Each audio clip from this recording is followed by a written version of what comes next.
Pak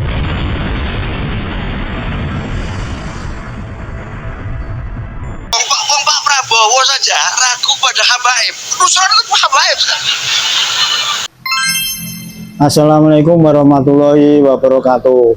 Sebelumnya teman-teman sudah saya upload pidatonya dari Caimin, di mana di situ beliau menyenggol Nusron Wahid yang selama ini sampai detik ini sepertinya masih jadi Muhyiddin Ba'alawi, di mana roastingan ini yang hadir pada kesempatan itu tertawa gergeran, rame riuh. Itu menandakan bahwa apa yang dikatakan Caimin ini sedikit banyak dipahami oleh audiens. Juga dalam pidato Caimin ini juga dikatakan kalau Presiden Prabowo saja sekarang ini sudah ragu kepada Habib Ba'alawi atau klan Ba'alawi yang mengaku sebagai cucu Nabi Muhammad Shallallahu Alaihi Wasallam. Luar biasa pidato dari Caimin ini sehingga menimbulkan kegemaran di masyarakat yang tidak tahu menjadi tahu, karena bagaimanapun omongan dari public figure ini tentu jangkauannya lebih luas dari hanya sekedar kita-kita ini yang orang awam. Bahkan dalam pidato ini ditekankan kalau sampai sekarang Nusron Wahid ini kemana-mana masih pakai dalil tentang masalah Habib Ba'alawi, yang mana sekarang ini tahun 2025 alamatnya sepertinya Ba'alawi ini benar-benar akan rungkat di Nusantara. Bagaimana? Semuanya sudah terbuka lebar dan orang awam, orang biasa, orang elit, pelajar, bahkan politikus ini sudah pada tahu kedudukan sebenarnya klan Ba'alawi di Nusantara. Untuk jelasnya, inilah akan kita tampilkan pidato lengkapnya dari Caimin yang kemarin saya upload sedikit, dan inilah pidato bagaimana Caimin secara lengkap ketika dalam isinya ini ada roastingan kepada Nusron Wahid. Mari kita saksikan bersama-sama. Barakatuh. Bismillah, alhamdulillah, wassalatu wassalamu ala rasulillah, wala hawla wala quwata illa billah, amma ba'du. Yang saya muliakan, saya banggakan, saya cintai para senior-senior, Bang Idrus Marham. Tepuk tangan untuk Bang Idrus Marham,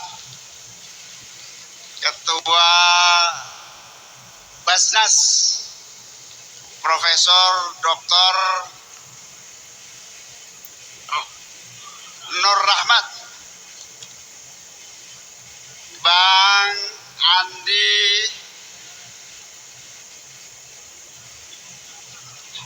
Andi Jamaro, Ketua Majelis Pertimbangan Organisasi MPO, Bang Andin Aji Sofihara yang saya hormati, dan para senior yang tidak bisa saya sebutkan semuanya, banyak sekali yang hadir. Yang saya banggakan Ketua Umum, Pak Nazaruddin Umar, Menteri Agama Republik Indonesia. Luar biasa Pak Nazar ini menteri pemerintah, malah mengingatkan soal lingkungan hidup. Ada ulama yang malah menganggap lingkungan hidup nggak terlalu penting.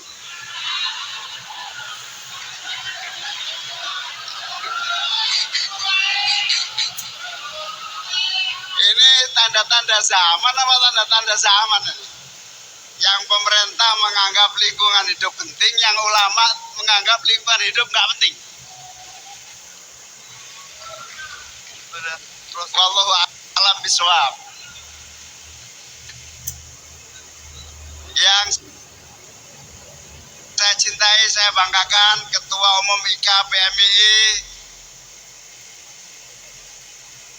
no problem.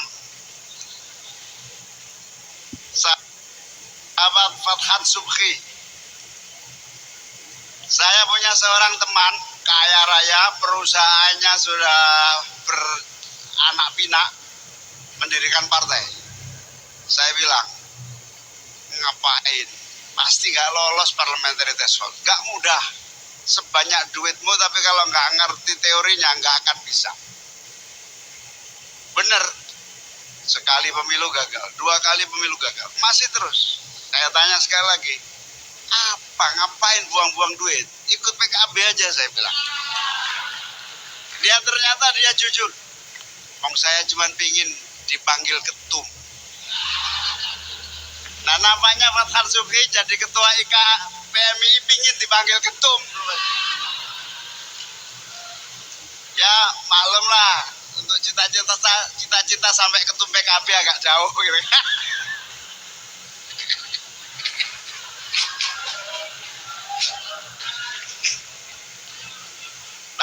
Tapi Bang Idrus, salah satu cara sukses Arir itu harus minimal pernah jadi ketum. Ketum apa saja nggak peduli, yang penting ketum.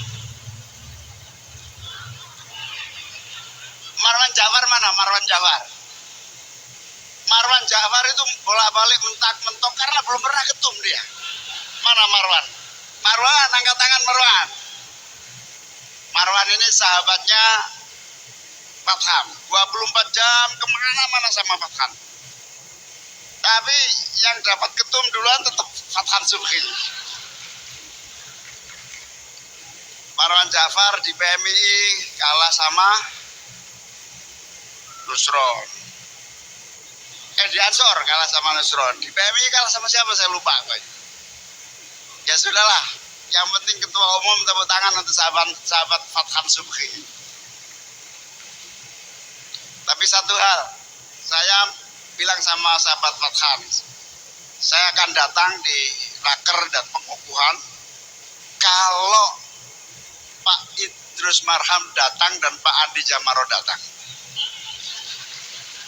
Kalau 2 senior saya nggak datang, lebih baik saya menyerahkan piala padel malam ini. Saya ninggalin acara penyerahan piala padel, kompetisi padel. Alhamdulillah Bang Idrus datang. Karena Bang Idrus ini penasihat utama Ketua Umum PKB meskipun seorang Golkar.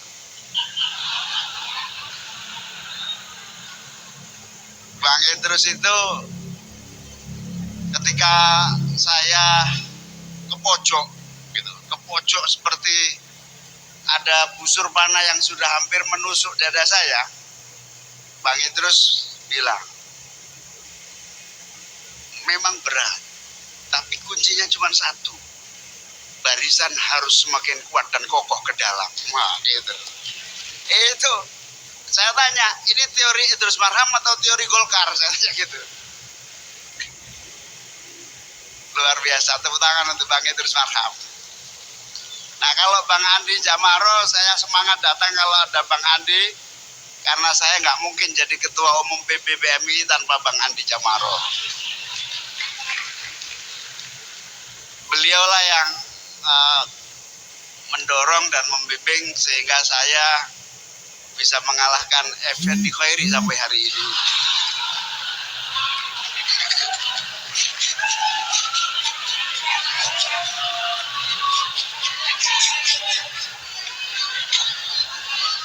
Nah itu ini gini, PMI itu lucunya begini. Nanti kalau saya ketemu Pak Mukoam, pasti saya tegur, ngapain sih Pak Mukoam? Saya udah tahu jawabannya Pak Mukoam. Kalau saya nggak begini, Fathan Subhi nggak akan semangat bergerak.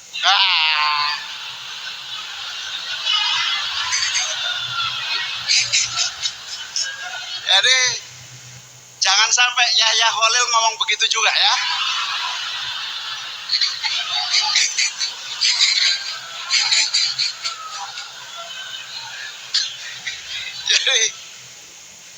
Jadi salah satu titik lemah mana Ketua Umum PBBMI yang saya hormati, Ketua Umum PBBMI. Sudah, jangan contoh era-era kita. Era kita itu nggak gerak kalau nggak ada yang nyetrum, kira-kira begitu. Nah, salah satu energi penting yang harus ditumbuhkan di PMI adalah energi tumbuh terus tanpa harus nunggu anak panah ataupun strum yang bergerak. Jadi energi PMI zaman saya kalau nggak diinjek nggak gerak. Alhamdulillah banyak diinjek sehingga geraknya tambah semangat.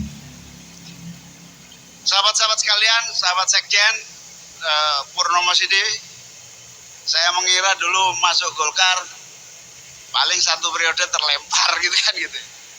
Ternyata berperiode-periode di Golkar. Tepuk tangan untuk Purnomo Sidi. Luar biasa, ini nggak mudah di Golkar. Dulunya kader PKB. Nggak, memang kalau kader PKB yang tahan banting lebih baik keluar aja lah. Tapi kader PKB yang tahan bantingnya tidak terlalu kuat, oke di sini saja, di sini saja. Nah, kalau Purnomo Sidi terus, Bendahara Umum sahabat Arif dari PMI sudah tahan banting memang. Dari PMI sudah tahan banting. Makanya masuk Pemuda Pancasila. Ya agak bau-bau nggak jelas, oke lah. Gitu. Sudah Pemuda Pancasila, DPR-nya pun Nasdem. Saya kira termasuk yang tahan banting. Jadi kepada seluruh kader-kader PMI yang tahan banting, contohnya seperti Nusron. Mana Nusron nggak datang? Saya semangat datang nih kadang-kadang karena Nusron juga. Manusia paling aneh di PMI ya Nusron lah ya. Jadi mumpung nggak ada orangnya ini, Nusron Wahid kita kasih gelar teladan sepanjang zaman. Kenapa? Ada aja idenya. Ada aja idenya, meskipun gagal juga gitu. Jadi idenya di situ. Gagal itu tapi nggak gagal total. Gagal maksudnya idenya segini, hasilnya segini. Itu Nusron. Itu luar biasa. Makanya semangat saya kalau ketemu Nusron itu. Sekarang Nusron ini satu-satunya tokoh NU yang paling aktif di habaib. Ya toh?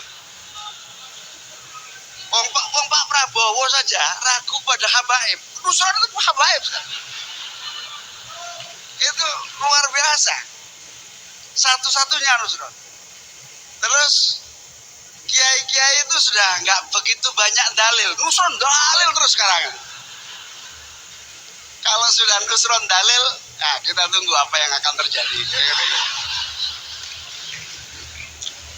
Nah itu hebatnya PMI di situ. Saya mau cerita apa lupa sampai ini gara-gara. Nah saya mau merosting Fathan sebetulnya. Kenapa saya merosting Fathan? Karena saya sudah terlampau banyak di roasting oleh keadaan. Jadi wamen yang saya hormati terutama mana Aminuddin Ma'ruf, Faisal Reza, sahabat Juri. Ini wamen-wamen yang membuat saya agak terpuruk. Karena dulu saya tuh nggak pernah peduli dompet saya ada uang atau nggak peduli. Karena bagi saya dompet ada isi atau nggak ada isi, yang penting ada kartu kredit kan gitu.